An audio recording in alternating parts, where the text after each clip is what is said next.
Hello friends, welcome back to my channel. ഇന്ന് നമുക്കൊരു simple dimple get ready with me കണ്ടാലോ. ഇത് വേഗം തന്നെ ഞാൻ റെഡി ആവുകയാണ്. അതുകൊണ്ട് ഒരു സിമ്പിൾ എന്ന് പറയാൻ പറ്റില്ല, അതിലും സിമ്പിളായിട്ടുള്ളൊരു ഗെറ്റ് റെഡി വിത്ത് മീയാണ് ഈ ചെയ്യുന്നത്. ശരി, നമ്മളിതാ ഈ പോൺസിൻ്റെ ഒരു ജെല്ലുണ്ട്, അതിട്ട് കൊടുക്കുന്നുണ്ട് ഞാൻ. പിന്നെ ഗൈസ് ഞാൻ അപ്ലൈ ചെയ്ത് കൊടുത്തു. ഒരു കൺസീലർ ഉണ്ട്, അത് നമുക്ക് അപ്ലൈ ചെയ്ത് കൊടുക്കാം. പിന്നെ ഗൈസ് എല്ലാവരും ഇട്ട് കൊടുക്കുന്ന മാതിരി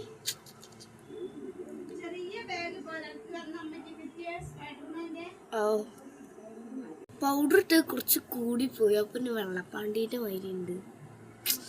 നമുക്ക് ഡാസ്ലറിൻ്റെ ഈ ഒരു ഐലൈനറാണ് ഞാൻ എഴുതുക. ഇതന്നെ നമുക്ക് എഴുതി കൊടുക്കാം. പിന്നെ ഗൈസ് അതുകൊണ്ടാണ് ഞാൻ പൊട്ടിട്ടു. പിന്നെ ഞാൻ ഇങ്ങനത്തെ കൺവെൻഷനിലാണ് കണ്ണെഴുതാറ്. കണ്ണെഴുതിയിട്ട് വരാം. പിന്നെ ഗൈസ് ഈ ഒരു ഡാസ്ലറിൻ്റെ ലിപ്സ്റ്റിക്ക് എല്ലാവർക്കും അറിയാമല്ലോ. അതുകൊണ്ട് നമ്മൾ ഇത്തിരി ബ്ലഷ് ഇട്ടെടുക്കുന്നുണ്ട്. ഇന്നലെ ഇട്ട് കുറച്ച് കൂടിപ്പോയി, അതിനോടാണ് ഞാൻ കുറച്ചാണ് ഇട്ട് കൊടുക്കുന്നത്.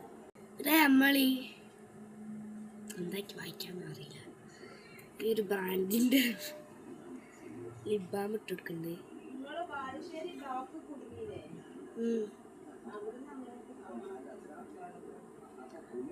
കുറച്ചധികം ഇട്ട് കൊടുത്തിട്ടുണ്ട്. ഓർഡർ ഇട്ട് അടിപൊളി അയക്കുന്നു കേട്ടോ ഗൈസ്, കുട്ടിച്ചാത്തൻ്റെ വൈദ്യം. പിന്നെ ഗൈസ് ഈ യൂണിഫോമും ഹെയർ സ്റ്റൈലും ഒക്കെ അടുത്ത പാർട്ടിൽ വരുന്നതായിരിക്കും. ബൈ.